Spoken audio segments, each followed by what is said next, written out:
semua orang bisa ngasih relationship advice. Yap. Bisa. Betul. Based on traumanya dia, Yap. based on fear, based on love, Based on needs. based on need, Based based on on wants, any ya. motivation. Akhirnya disetir sama orang-orang yang punya keresahan yang sama, bukan nyari solusi tapi nambah keresahan. Mencari masa, mencari community, Validasi. dan Iya. akhirnya jadi community yang sama-sama resah gitu. Atau yang kedua, emang sengaja. Apa yang bisa bikin orang yang tadinya mungkin skeptis terhadap cinta karena terlalu banyak menyerap informasi junk food untuk akhirnya percaya lagi sama cinta. Live your life. Buang semua advice itu, jalanin sendiri, rasain sendiri, belajar sendiri. Kalau bingung, nggak tahu gimana caranya, baru lihat ada advice apa aja di luar sana.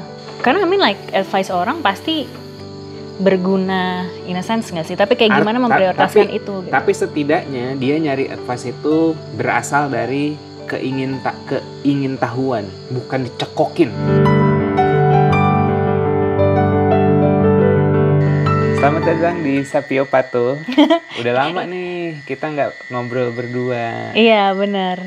Biasanya kan podcast bawa tamu, terus ya pas kita lihat moodnya enak kayak gini, ya mungkin share some experience untuk para teman-teman yang lain. Kalau ya share sama Anes, pacarannya kayak gimana sih, ngobrolnya kayak gimana, terus di suasana yang seperti apa. Nah aku kira momen ini cukup representatif untuk teman-teman yang mungkin penasaran, ya share sama Anes relationship-nya seperti apa gitu. Karena banyak banget kan yang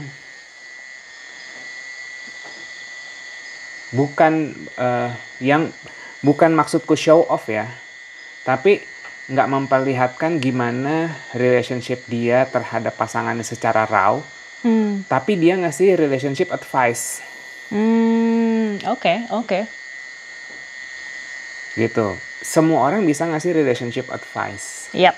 Bisa. Betul. Based on traumanya dia, Yap. based on fear, based on love, Based on needs, based on wants, any motivation. Yap. Any motivation. Tanpa harus berrelationship dulu atau lagi berrelationship. Karena advice-nya juga beda, walaupun mungkin kata-katanya sama, tapi kalau kalian dengerin, perhatiin bobotnya itu lebih berbobot yang memang pelakunya juga gitu. Iya. Aku ya cukup menyayangkan sih sama orang-orang yang nggak tahu mana yang relationship yang bener gitu. Akhirnya disetir sama orang-orang yang punya keresahan yang sama, bukan nyari solusi tapi nambah keresahan gitu. Kalau lu mau berbagi, sharing solusi gak sih? Jangan sharing keresahan. Tapi apakah itu sebenarnya wujud bahwa the person yang emang bikin video konten itu adalah orang yang resah dan emang satu, either positive thinkingnya ya, dia memang mencari teman, mencari masa, mencari community, validasi dan akhirnya jadi community yang sama-sama resah gitu. Atau yang kedua, emang sengaja bikin orang resah biar abis itu kayak lo fokusnya sama gue nih gitu. Gue punya jawaban dari keresahan lo. Gue ngerti kan keresahan lo. Gue bisa jawab nih keresahan lo. Tapi based on ya mungkin apa yang dia tahu works for this person one time. Ya konteks by konteks. Relationship tuh nggak, rumusnya fluid banget. Kadang kayak aku mesti patriarki dalam tanda kutip. Aku mesti patriarki. Kadang aku harus patriarki. Kadang aku lebih ngasih kamu dominan. Gitu. Kadang aku yang decision making, kadang kamu yang decision making based on kayak ya kalau ada yang berkaitan dengan HR atau karir misalnya, ya aku ngapain aku decision making? Aku nggak jago di situ. Akhirnya yang kamu yang decision making gitu. Nah, karena marriage itu, our relationship itu adalah seni. Seni itu Nggak ada rumusnya. nggak ada rumusnya, nggak ada formatnya, nggak ada ya satu jurus bekerja selalu gitu. Mungkin bekerja saat itu aja, tapi bukan untuk menjaga yang relationship secara utuh. Keberatan gak sih yang dengerin nih? Nggak, aku mau ngedalemin dikit biar biar orang-orang bisa grasping idenya.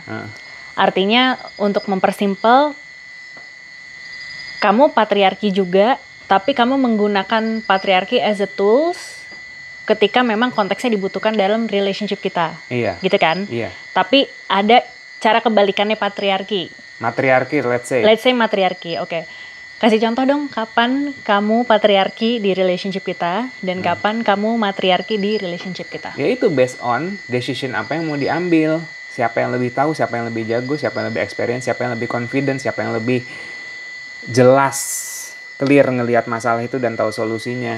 Based on bidang masing-masing. Kalau misalnya mau spending duit buat marketing Ranum, perusahaan kita, siapa yang ngerti? Lu. Ya udah, aku yang decision making. Yes. Gitu.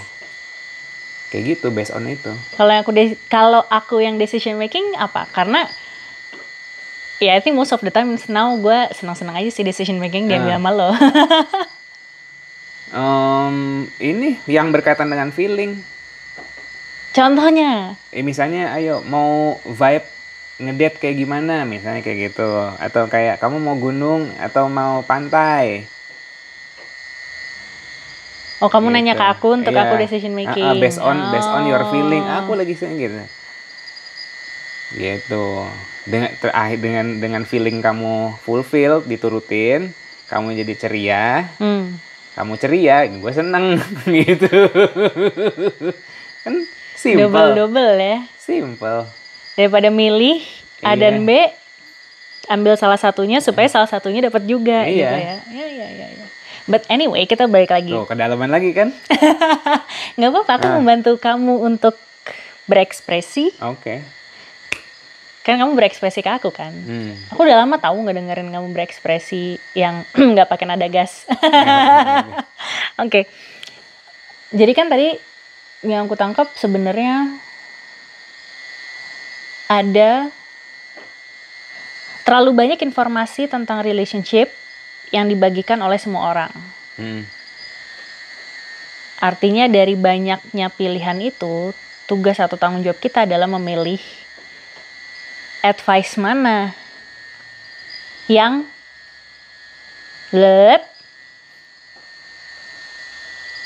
terus yang kontekstual lah. Oke, advice mana yang kontekstual dan sesuai sama momen kita pain point yang lagi kita hadepin. Oke. Dan didalemin lagi atau kayak sumbu satunya lagi adalah siapa nih yang ngomong? Iya. Dia biar kita tahu, oh ini mah trauma projection doang misalnya kayak gitu. Contoh trauma projection kayak cowok kalau misalnya ini sekali artinya gitu dulu gitu. Oh iya. Based on pengalaman pahitnya dia, tapi digeneralisir gitu. Maka orang yang sebenarnya lebih tepat untuk didengarkan adalah orang yang sharing advice-nya itu bukan based on trauma projection gitu ya, tapi dari out of their love gitu nggak sih? Love and wisdom. Daleman mana love dan wisdom? Sama-sama dalam, tapi wisdom kayak remang-remang, love tuh kayak matahari. Kalau wisdom gini. Satu genre yang sama apa enggak nih berarti? Love dan wisdom. Genre apa? Maksudnya apakah love bagian dari? Enggak, beda. Beda, dua terpisah. Love kayak matahari, wisdom kayak bulan lah. Lucu banget. Lucu. Berarti kalau gitu harus nyari orang yang ngejalanin relationship-nya secara seimbang. Iya, bener. Kalau condong ke satu cara doang dan cara lainnya dimentah-mentahin banget, ya belum sehat gitu. Tapi kalau dia udah seimbang, berarti dia udah tahu nih kapan menempatkan solusi yang mana di konteks yang mana gitu kan. Pak, ternyata relationship itu sangat problem solving sekali ya. Banyak effort gitu kayaknya yang harus dilakukan. Memang. Jadi gimana nih Pak, kalau misalnya ada teman-teman kita di luar sana yang kayak, aduh udah deh habis dengerin banyak trauma projection, udah deh gue gak mau nikah. Gue gak mau ini deh karena gue takut ini takut itu, terlalu banyak trauma projection gitu kan. Terus kayak gimana menurut kamu untuk seseorang akhirnya yang tadi udah skeptis bisa percaya lagi sama cinta? Karena tadi kita siang baru lihat Instagram, aku baru lihat IG story kamu lagi, kayak ditanya sama mama, Bang kapan gak mau nikah? Gak gitu kan, kamu gak mau nikah. Padahal sebulan kemudian kamu ketemu aku, dan di momen itu kamu langsung kayak mau nikah gitu. Apa yang bisa bikin orang yang tadinya mungkin skeptis terhadap cinta karena terlalu banyak menyerap informasi junk food untuk akhirnya percaya lagi sama cinta? Live your life. Kayak buang semua advice itu, jalanin sendiri, rasain sendiri, belajar sendiri.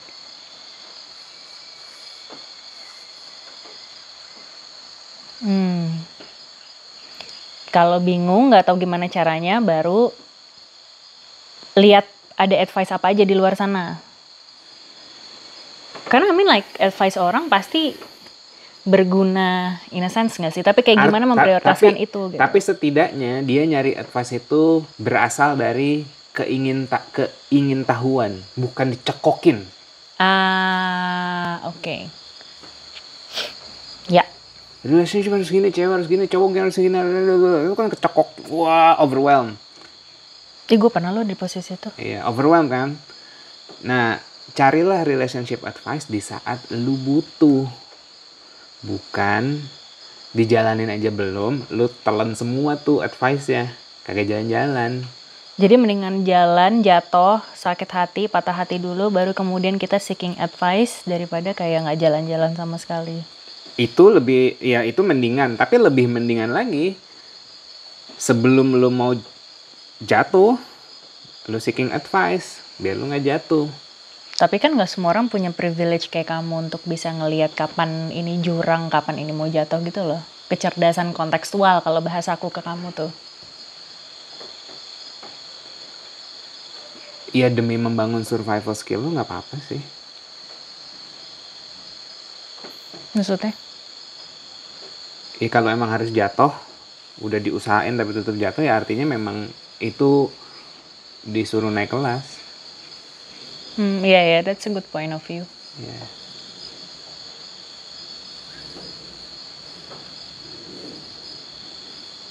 Kamu sendiri pernah nggak punya kayak relationship guru atau love guru? Saat guru, nggak love guru, but guru. Yang spesifik ke relationship atau love? Rumi? Iya sih, aku barusan juga mikir gitu.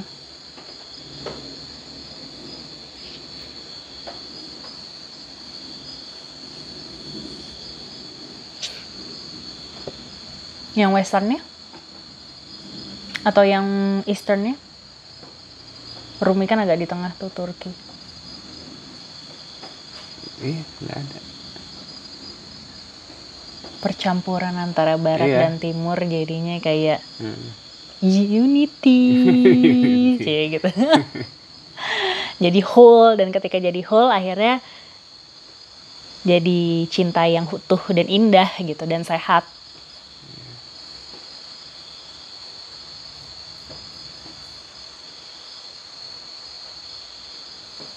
Jadi baik lagi, kalau kita tarik lagi ke pertanyaannya, gimana caranya keluar dari apa itu, kesesatan itu? Ya lu puasa informasi dulu lah setidaknya. Coba nggak buka Instagram, atau unfollow dulu tuh semua, terus unfollow itu semua, terus jalanin. Susah sendiri, gagal sendiri, it's okay. Asal jangan diulang-ulang terus. Udah kan udah jadi kegagalan sekali, terus kayak oke, berarti gue harus kayak gini.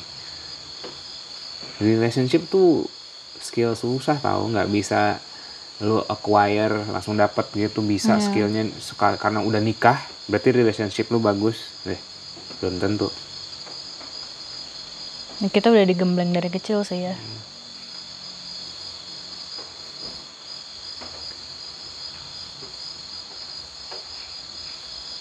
Ya gitulah, sedikit unek-unek aku.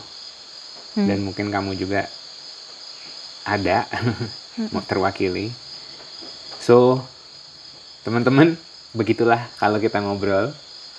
Sepenggal obrolan kita kalau lagi ovulation, berkencan, berpacaran, ovulation trip, or lagi chill mango, apapun itu sebutannya.